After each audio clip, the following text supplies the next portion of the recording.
Hello my dear students. आज हम लोग शुरू करने जा रहे हैं इलेक्ट्रोस्टैटिक का दूसरा चैप्टर, जो बड़ा ही इंटरेस्टिंग है, बड़ा ही गजब है। पहले तो नाम सुन लीजिए, क्या है? Electrostatic potential and potential energy.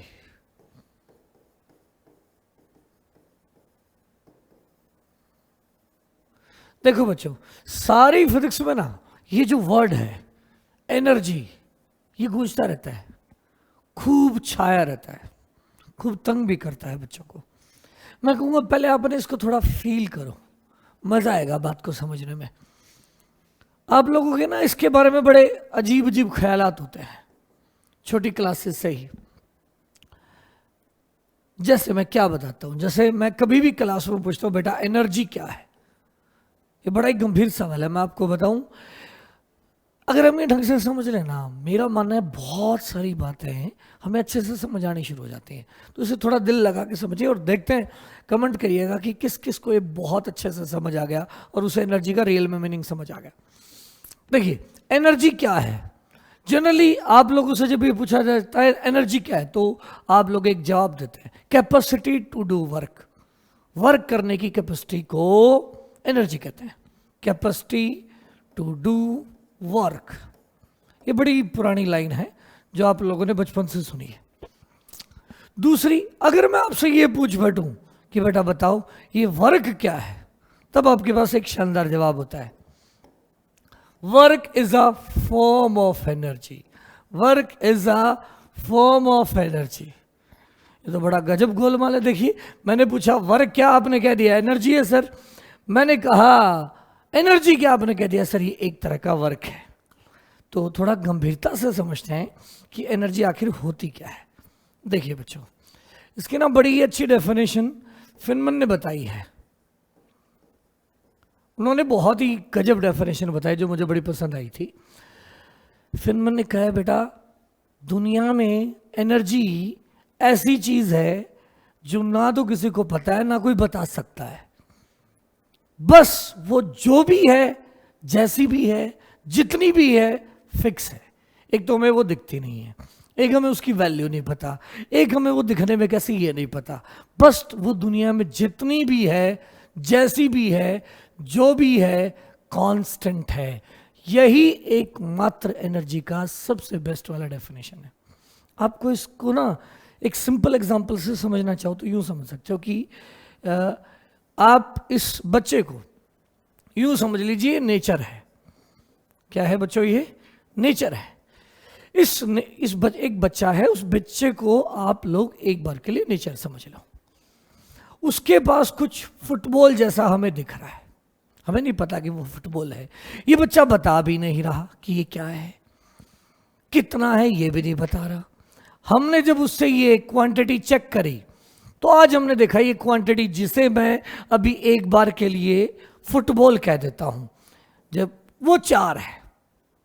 अगले दिन जब हमने इसको देखा, हमने पूछा कि आपके पास कितनी, इस बच्चे को देखा, ऑब्जर्व किया, हमने लगा कि आज इसके पास एक फुटबॉल कम हो गया है। लेकिन जब हमने इसको बच्चे को ध्यान से पूछा, यानी नेचर से ध्यान से पूछा, तो इसने बताया कि ये जो एक है वो मैंने छुपा लिया है, बेड के नीचे रख दिया है। यानी पहले भी 4 था, अब भी 4 है। अगले दिन हमें लगा आज 5 है, लेकिन जब हमने ध्यान से ऑब्जर्व करा, नेचर से पूछा, तो उसने बताया कि एक मैंने पहले किसी को दे रखा था, वो आज मैंने वापस ले लिया है। यानी एनर्जी आप यूं कह सकते हैं, नेचर के पास कुछ ऐसा है जो जितना है, जैसा भी है, वो फिक्स है। हमें बस एक चीज दिखती है, ये गंभीर बात है, वो है इस नेचर के पास जो भी इंक्रीज होगा वो इंक्रीज हमें दिखाई देगा, और जो डिक्रीज होगा वो डिक्रीज भी हमें दिखाई देगा। ये सेम उस तरह से बात है कि मान लीजिए किसी आदमी के पास, किसी आदमी की जेब में कितने रुपए आपको नहीं पता, लेकिन अगर आप कहते हैं कि मैंने उस आदमी को 500 रुपए दिए, इस आदमी को, कोई भी एक अननोन आदमी है, इसकी जेब में कितने रुपए आपको नहीं पता, लेकिन अगर आप कहें कि मैंने इसको 500 रुपए दे दिए, तो आप एक बात कंफर्मली कह सकते हो कि इसकी जेब में जितने भी रुपए थे, अब उसमें 500 का इंक्रीज आ गया। और अगर ये 10 रुपए देते तो आप कह सकते हो उसमें 10 का डिक्रीज आ गया है। उसी तरह से इस नेचर में एनर्जी कुछ ऐसा है जो ना दिखाई देता है, ना जिसकी वैल्यू पता है, लेकिन वो जो भी है, जितना भी है, फिक्स है। लेकिन हमें एक चीज दिखाई देती है, वो है इस एनर्जी का चेंज। इस एनर्जी का चेंज दिखाई देता है और उस एनर्जी के चेंज को हमने नाम दे रखा है वर्क। एनर्जी के चेंज का नाम दे रखा है वर्क। हमें सिर्फ एनर्जी नहीं दिखती, एनर्जी का चेंज दिखता है और उस चेंज का हमने नाम दे रखा है वर्क। एक एग्जांपल से समझिए, एक एग्जांपल से। ये रिमोट है, ये यहां पड़ा है, यहां पड़ा है। मैंने पूछा बताओ बच्चों कितनी एनर्जी है? दुनिया में कोई नहीं बता सकता इसमें कितनी एनर्जी है, कौन सी एनर्जी है, कैसी है, कितनी वैल्यू है। लेकिन अगर मैं कहूं कि मान लो U1 एनर्जी है, मान लो U1 एनर्जी है, ये जो रिमोट मेरे हाथ में है मान लेता हूं इसमें U1 एनर्जी है। अब मैंने इसे ऊपर उठाया तो मैंने जोर लगाया, इसको मैंने ऊपर उठाया और मैंने जोर लगाया, तो अब इसकी एनर्जी जो पहले थी उससे ज्यादा हो गई है, क्योंकि मैंने इस पर कुछ काम किया है, मैंने इस पर कुछ W एक्सटर्नल किया है, जिसकी वजह से इसकी एनर्जी U1 से U2 हो गई है। तो मैं इस U1 में और U2 में रिलेशन बता सकता हूं बड़े आराम से कि U1 में W जोड़ा तो U2 हो गया। इसका मतलब W एक्सटर्नल किसके बराबर है? U2 माइनस U1, यानी एनर्जी का चेंज। तो W एक्सटर्नल है change in energy, change in energy. और जब हम एक पोजीशन से दूसरी पोजीशन को बदलते हैं तो जो हम वर्क करते हैं उस चेंज इन एनर्जी का नाम रखा है change in potential energy, change in potential energy. उम्मीद है आपको इतनी बात समझ आ गई होगी। तो जब भी हम कभी भी एनर्जी मेजर करते हैं तो हम एनर्जी मेजर ही नहीं करते हैं, हम केवल एनर्जी का चेंज मेजर करते हैं बेटा। और वो एनर्जी का चेंज वर्क के बराबर है और वर्क के हमारे पास अलग अलग फार्मूले हैं। अब देखिए यहां कोई ऑब्जेक्ट है, हमने उसे छोड़ दिया, हमने उसे छोड़ दिया। अब छोड़ने के बाद जो हमने वर्क किया था वो यहां किसमें स्टोर हो गया था? पहले यहाँ कुछ एनर्जी थी, हमने पता कितनी थी, हमने वर्क किया, हम कहेंगे एनर्जी बढ़ गई, हमने इसे छोड़ दिया, हम कहेंगे अब वो एनर्जी किस में कन्वर्ट हो गई? काइनेटिक एनर्जी में। तो यहाँ जो पोटेंशियल एनर्जी थी अब वो क्या बन गई है? काइनेटिक एनर्जी बन गई। तो एक्चुअल में हमारे पास केवल और केवल वर्क के फार्मूले हैं और वो work he change in energy होता है अलग अलग सिस्टम की। चलिए आज हम बात करेंगे इलेक्ट्रोस्टैटिक पोटेंशियल एनर्जी की। अब हम शुरू करते हैं अपना टॉपिक। ये तो जस्ट एक इंट्रोडक्टरी नॉलेज थी अबाउट वर्क एंड एनर्जी। तो मैं मोटे तौर पर आपको ये बताया कि हम एक्चुअल में पूरी फिजिक्स में कभी भी पोटेंशियल एनर्जी मेजर नहीं करते हैं, एनर्जी मेजर ही नहीं करते, हम एनर्जी के चेंजेस मेजर करते हैं। अलग अलग एनर्जी के चेंजेस के अलग अलग नाम हैं। तो आज हम बात करेंगे इलेक्ट्रोस्टैटिक।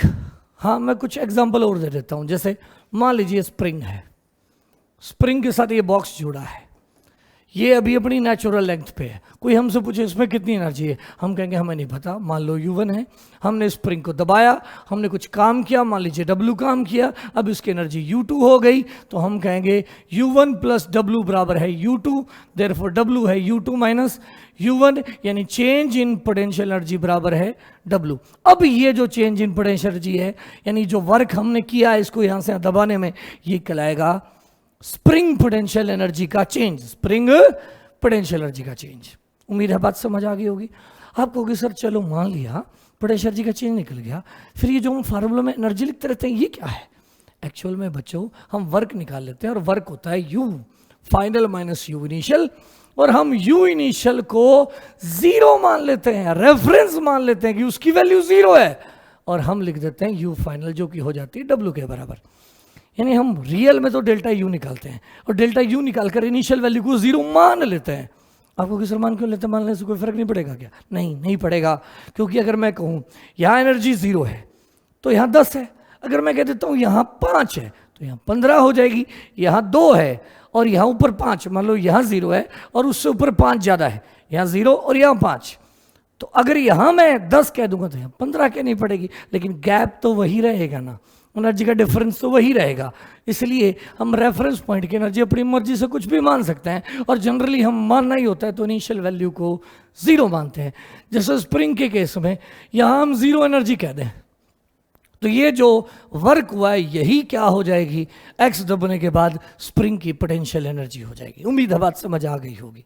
अगली बात देखिए, चलिए अब हम बात करते हैं अपनी इलेक्ट्रोस्टैटिक पोटेंशियल एनर्जी क्या है।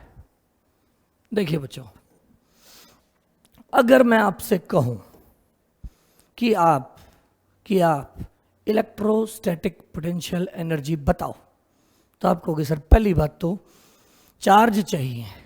मैंने कहा कितने चाहिए भाई, मैंने एक रख दिया।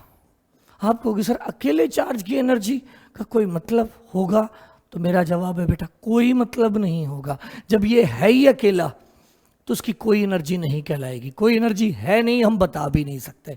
तो कम से कम जब हम पोटेंशियल एनर्जी बताना चाहेंगे तो दो चीज़ों का सिस्टम होना ही होना चाहिए, वरना हम कभी भी पोटेंशियल एनर्जी नहीं बता पाएंगे।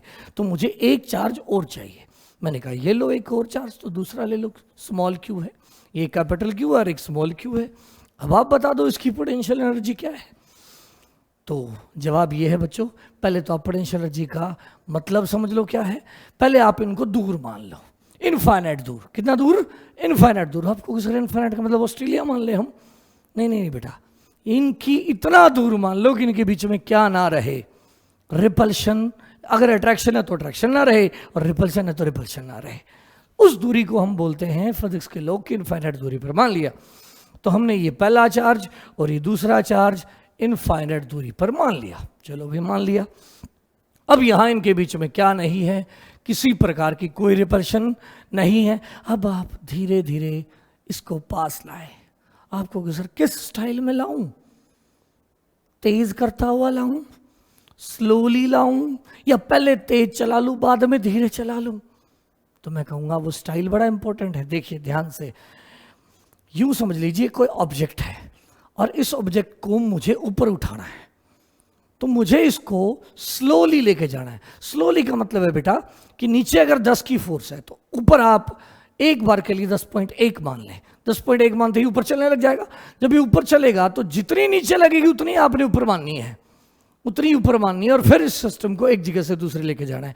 यानी जब आप सिस्टम को एक जगह से दूसरी जगह लेके जाएं, कभी भी जब किसका फार्मूला लिख रहे हो, पोटेंशियल एनर्जी का, तो सिस्टम को एक जगह से दूसरी जगह फिक्स स्पीड से लेकर जाएं, मतलब उस पर नेट फोर्स क्या रखते हुए लेकर जाएं, जीरो। स्लोली लेकर जाएं। स्लोली का मतलब धीरे धीरे, ये मतलब नहीं कहना चाह रहा हूं भी आप उतनी स्पीड से लेकर जाएं जितनी बाहर फोर्स लगे उतनी अंदर लगानी है आपने।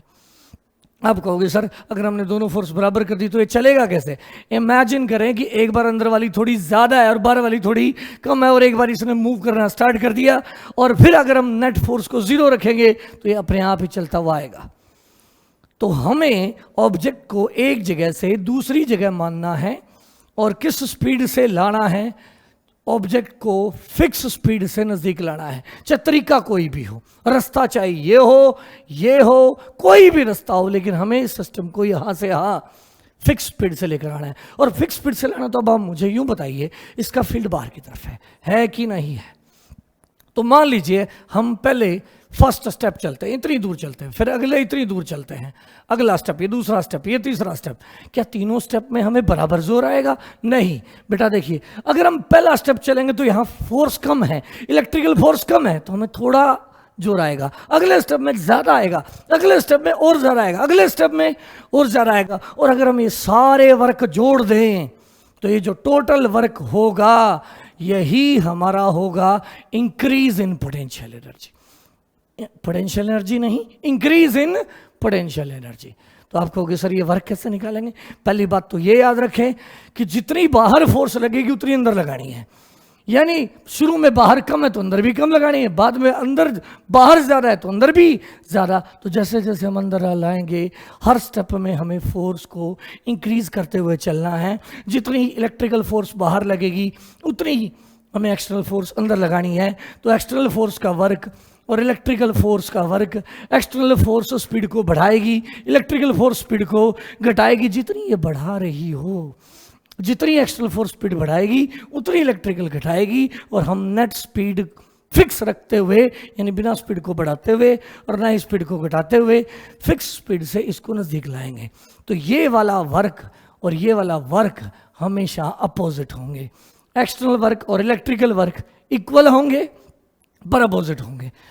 तो अगर आपको एक्सटर्नल वर्क चाहिए वो हो जाएगा डेल्टा यू, अगर इलेक्ट्रिकल वर्क चाहिए तो वो डेल्टा यू का माइनस, ये वाला माइनस इधर ले आएंगे, तो इलेक्ट्रिकल वर्क जो होगा वो डेल्टा यू का माइनस हो जाएगा। उम्मीद है इतनी बात समझ आ गई होगी। चलिए अब हम डेल्टा यू का क्या बनाएंगे, फार्मूला बनाएंगे। तो शुरू करते हैं। फार्मूला कैसे बनेगा देखिए,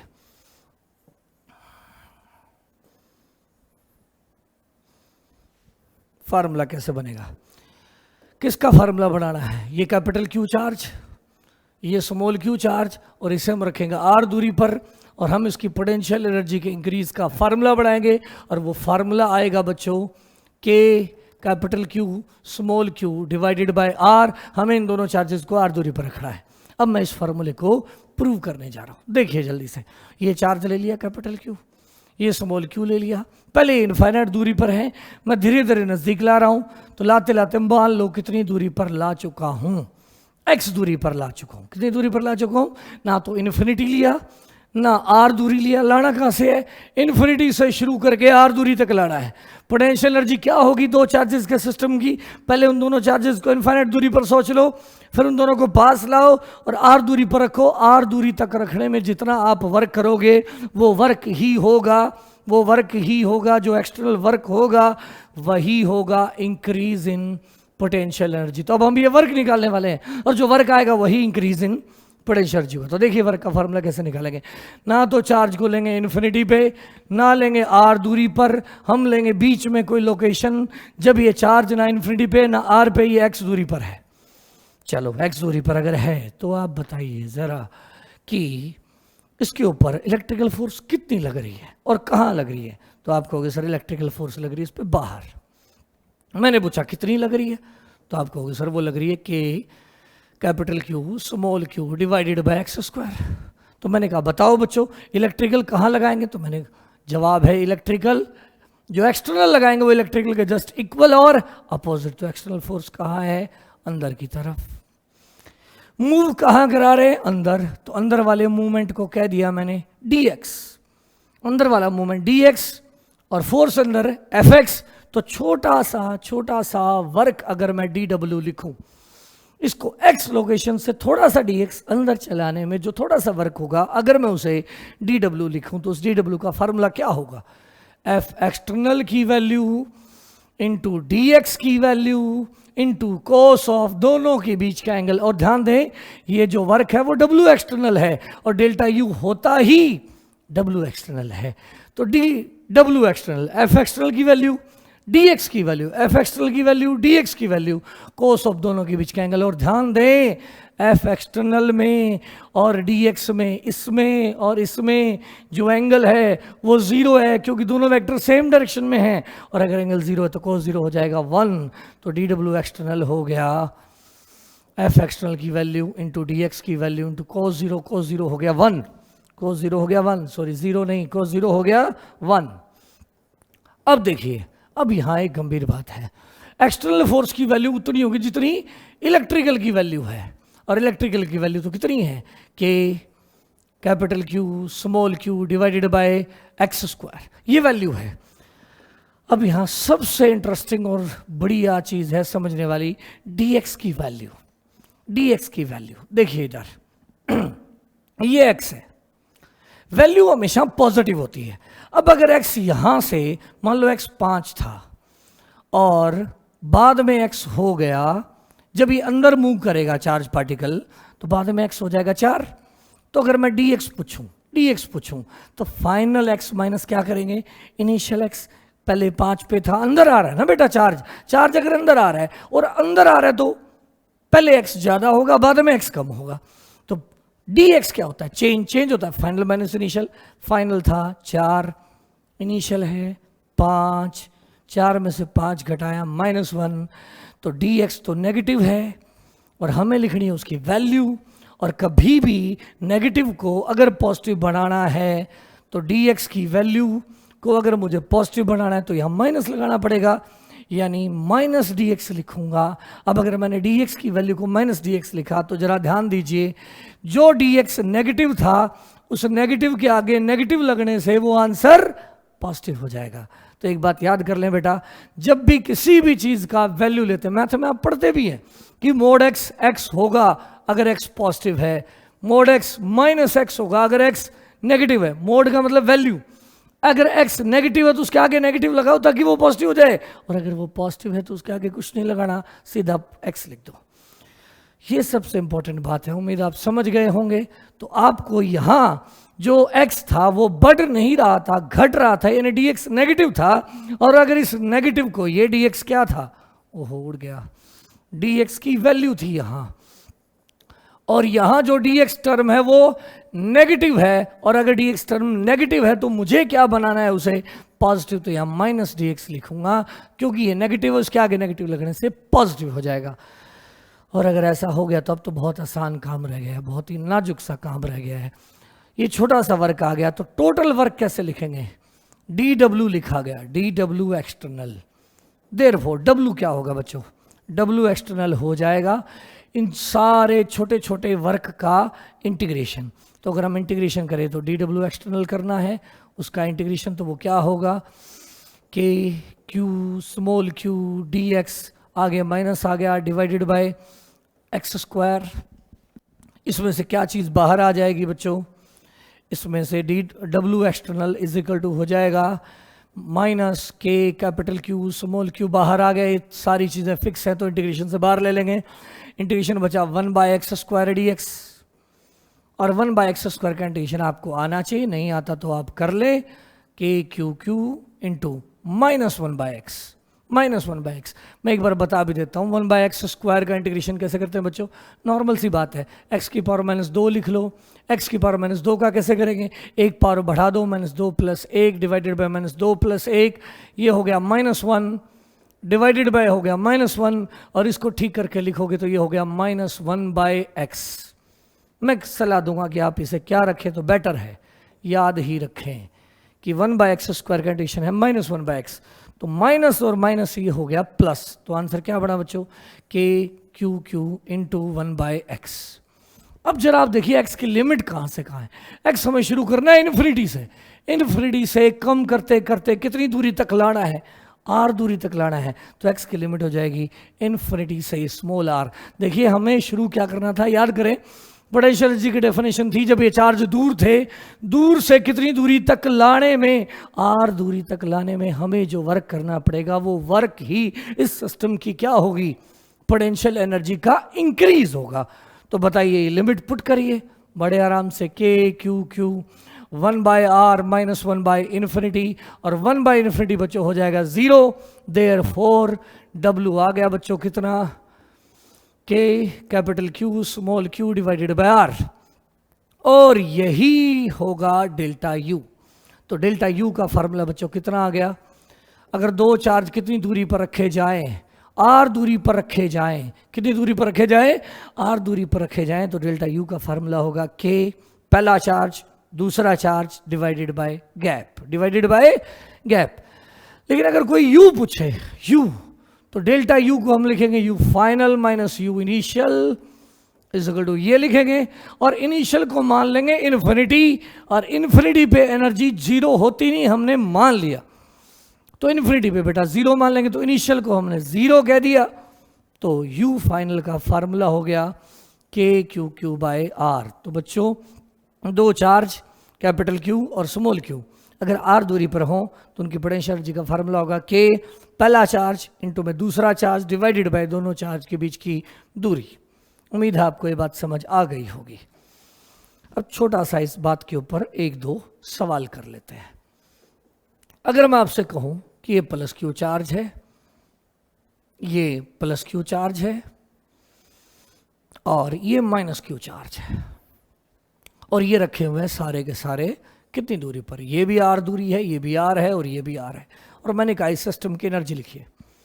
तो बेटा सुन लें, एनर्जी का जो फार्मूला है वो के क्यू क्यू बाय आर, ये है दो चार्जेस की एनर्जी का फार्मूला इसमें, और ये इन्फिनिटी पे 0 लेकर है, पहला चार्ज भी साइन के साथ होना चाहिए, दूसरा चार्ज भी साइन के साथ होना चाहिए। सबसे इंपॉर्टेंट लाइन है, दोनों चार्ज पोटेंशियल एनर्जी के फार्मूलों में साइन के साथ पुट होने चाहिए। मतलब अगर ये दोनों प्लस है तो प्लस रखें, दोनों माइनस है तो माइनस रखें, एक प्लस और एक माइनस है तो एक प्लस रखें और एक माइनस ही रखें। तो अगर मैं इस सिस्टम की एनर्जी आपसे पूछूं तो पहले तो देखें पेयर कितने हैं। देखिए ये एक पेयर है तो एक एनर्जी, कितनी एनर्जी होगी, के पहला चार्ज गुणा में दूसरा चार्ज यानी K Q into Q divided by R. ये हो गया पहले पेयर की एनर्जी। अब ये हो गया दूसरा पेयर, इस दूसरे पेयर की एनर्जी प्लस करेंगे, एनर्जी स्केलर है, सारी ऐड करते जाओ, जितनी भी एनर्जी हो सारी ऐड करते जाओ। तो के पहला चार्ज क्यू, दूसरा charge minus Q divided by दोनों के बीच का गैप जो कि आर है। मैंने कहा ये तीसरी एनर्जी भाई, ये वाला पेयर, इसकी कितनी होगी, plus K Q into minus Q divided by R. तो बताइए इन सबको जोड़ दीजिए, ये वाला K minus Q square by R हो जाएगा, दोनों कट जाएंगे तो आंसर आ जाएगा माइनस के क्यू स्क्वायर बाय आर। ये हो जाएगी इस पूरे सिस्टम की पोटेंशियल एनर्जी। इसी प्रकार अगर मान लीजिए आपको कितने चार्ज दे दिए जाएं, 4 दे दे, 4 चार्ज, मैं कह दूं ये क्यू है, ये माइनस क्यू है, ये प्लस क्यू है, ये प्लस क्यू है, बेटा इसकी एनर्जी लिखो, और ये साइड एल है, ये साइड एल है, ये साइड एल है, स्क्वायर है, तो एनर्जी लिखो। तो इस बार जितने पेयर बनेंगे उतनी एनर्जी, सारी एनर्जी को सम कर दो सिस्टम की टोटल एनर्जी, और वो टोटल एनर्जी इन्फिनिटी से सिस्टम को असेंबल करने में किया गया वर्क, वो एनर्जी है सिस्टम को। यानी इस सिस्टम की एनर्जी का क्या मतलब है, इन सबको दूर कर दो, पहले एक रख दो, फिर एक को लाओ, एक वर्क, फिर दूसरे को लाओ, दूसरा वर्क, फिर तीसरे को लाओ, और टोटल वर्क जोड़ दो। वही है इस सिस्टम की टोटल पोटेंशियल एनर्जी।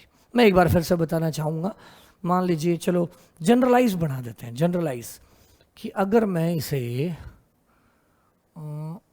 ऐसे कर दूँ, ये Q1 कह दूँ, ये Q2 कह दूँ, ये Q3 कह दूँ और ये Q4 कह दूँ, तो आप देखिए कितनी एनर्जी के पेयर आएंगे। पहले आप इन सब को कहाँ सोच लें, समझाने के लिए बता रहा हूँ, फार्मूले के लिए नहीं। पहले आप इन सबको इन्फिनिटी पे सोच लो, यहाँ Q2 है, यहाँ Q2 है, यहाँ मान लो Q3 है दूर दूर, और यहाँ मान लो Q4 है। अब एक यहाँ पड़ा है, अब आप इसको लाए, यूं यूं यूं यूं यहाँ ला के रखा, तो रखा तो कितना वर्क होगा बताइए जल्दी करके। जो टोटल वर्क होंगे वही एनर्जी है। पहला वर्क बताइए कितना होगा, के Q1 Q2 डिवाइडेड बाय ये वाला गैप जो कि R है, तो कितना एनर्जी होगी, के Q1 Q2 बाय R। चलो ये आ गया, अब इसको यहाँ रख देते हैं, ये यहाँ से भाग के यहाँ आ चुका है, ठीक है भाई। अब हम ये लेकर आते हैं, Q3 वाला यहाँ लाते हैं। जब ये आएगा तो ये वाला भी रोकेगा और ये वाला भी रोकेगा, तो इसके खिलाफ कितना वर्क करना पड़ेगा। ये Q3 थोड़ा ज़्यादा साइड में चला गया, इधर मान लेते हैं एक बार समझाने के लिए, यहाँ है, फ्लोस ठीक बनेगा। ये Q3 जब मैं लाऊंगा तो इसका फील्ड भी रोकेगा, इसका फील्ड भी रोकेगा, दोनों के फील्ड के खिलाफ वर्क करना पड़ेगा, तो इसके खिलाफ कितना वर्क होगा। ये R दूरी है, तो ये सॉरी L लिखा हुआ था भाई, हमने दूरी को R नहीं L लिखा हुआ है, तो L ही लिखेंगे। यहाँ हमने इसको L लिखा हुआ है, तो बताइए अगर L लिखा हुआ तो ये वाली एनर्जी इतनी होगी, के Q1 Q2 बाय L। अब जब हम ये तीसरा चार्ज लाएंगे तो एक तो इसके खिलाफ वर्क होगा, इसके खिलाफ वाला वर्क बताइए क्या है, Q3 अगर हम रख देते हैं तो के Q2 Q3 divided by L, plus इसके खिलाफ भी तो वर्क होगा, और इसके खिलाफ वर्क कितना है, ये L, तो ये दूरी हो गई √2L, तो इसके खिलाफ जो वर्क होगा वो है के Q1 Q3 divided by L √2L, sorry कितना हो जाएगा √2L। अब हम लेकर आते हैं चौथा चार्ज, इसको एक बार कहीं भी मान लें उससे कोई फर्क नहीं है। अगर हम ये चौथा चार्ज इधर से लाएंगे तो इस बार हमें वर्क करना पड़ेगा कितनों के खिलाफ, इसके खिलाफ भी, इसके खिलाफ भी, इसके खिलाफ भी, यानी 3 पेयर होगी। किस किस के खिलाफ, मैं अलग कलर में दिखा देता हूं किस किस के खिलाफ वर्क होगा। इस बार वर्क होगा एक तो इसके खिलाफ, एक इसके खिलाफ। पहले इसके खिलाफ कितना वर्क है, देखिए यहां आ गया Q4, तो वर्क होगा K Q1 Q4, K Q1 Q4, ये Q4 यहां आ गया है, डिवाइडेड बाय L, प्लस क्या होगा बताइए जरा इसके खिलाफ, K Q3 Q4, Q3 Q4, Q3 Q4 divided by L, plus एक इसके खिलाफ भी होगा, इसके खिलाफ, और ये है कितना, √12, तो ये हो गया K Q2 Q4 Q2 Q4 divided by √12। अब आप कहोगे सर ऐसे सोच सोच के लिखेंगे, नहीं बेटा ये तो समझाने के लिए। अब आप टोटल ध्यान से देखिए कितनी टर्म है, 1 टर्म, 2 टर्म, 3 टर्म, 4 टर्म, 5 और 6 टर्म। अगर आप इनको फटाफट लिखना चाहते हैं तो बड़ा ही आसान है, 1 सेकंड में बताता हूं। ये सारे पेयर बढ़ा लो पहले, ये और ये pair, K Q1 Q2 bye L, ये हो गया K Q1 Q2 bye L। अब बढ़ा लो ये वाला pair K Q2 Q3 by L, Q2 Q3 by L कहाँ है, देखिए ये रहा Q2 Q3 बाय L। अब ये वाला पेयर बना लो K Q3 Q4 by L, K Q3 Q4 by L, ये रहा। फिर ये पेयर बना लो K Q1 Q4 by L, K Q1 Q4 by L। फिर ये डायगोनल वाला पेयर बना लो K Q1 Q3 bye √12, Q1 Q3 bye √12। फिर ये वाला पेयर बना लो K Q2 Q4 बाय √12। इस प्रकार आप जितने चार्जेस का सिस्टम हो, अगर उसकी एनर्जी लिखनी हो तो बस पेयर ढूंढो। क्या ढूंढो बेटा, पेयर, जितने पेयर होंगे वो सारे बना दो, उन सब की एनर्जी लिख दो और सबको जोड़ दो, वही होगी उस दिए गए सिस्टम की पोटेंशियल एनर्जी। उम्मीद आपको ये बात समझ आ गई होगी। तो मैं आपको एक छोटा सा टास्क दे रहा हूं जो आप अपने घर पे प्रैक्टिस करें। अगर मैं आपसे कह दूं कि एक हेक्सागन है, रेगुलर हेक्सागन है, यहाँ Q चार्ज, यहाँ Q चार्ज, यहाँ Q चार्ज, यहाँ Q चार्ज, यहाँ भी Q चार्ज, यहाँ भी Q चार्ज, और ये साइड है L L L L L और L। आप इस सिस्टम की घर पे टोटल एनर्जी ट्राई करिए। हाँ, मैं एक छोटा सा हिंट दे दूं इसके लिए कि इसमें कितने पेयर बनेंगे, आप सोचिए और कमेंट बॉक्स में लिख के भी बताएं और मुझे मैसेज भी करें। इसमें पेयर पहले बाहर वाले पेयर गिन लेना बेटा, 1 2 3 4 5 और 6। फिर एक छोड़कर गिन लेना, एक ये पकड़ लिया, इसको छोड़ दिया, एक पेयर ये होगा, फिर इसको पकड़ लेना, इसको छोड़ लेना ये। अब मैं आगे नहीं हिंट दूंगा। इस प्रकार आप इसमें टोटल जितने पॉसिबल पेयर हों उन्हें आप गिने। ये बहुत अच्छी प्रैक्टिस होगी। ज़रूर बोर्ड लेवल पे इतना लेंथी क्वेश्चन नहीं आएगा, लेकिन आपको एनर्जी कैलकुलेशन अच्छे से सीख जाओगे। उम्मीद है आज का लेक्चर पसंद आया होगा। अगर पसंद आया तो लाइक करिए, शेयर करिए, सब्सक्राइब करिए और ज़्यादा से ज़्यादा फैलाइए। Have a good day. Thank you.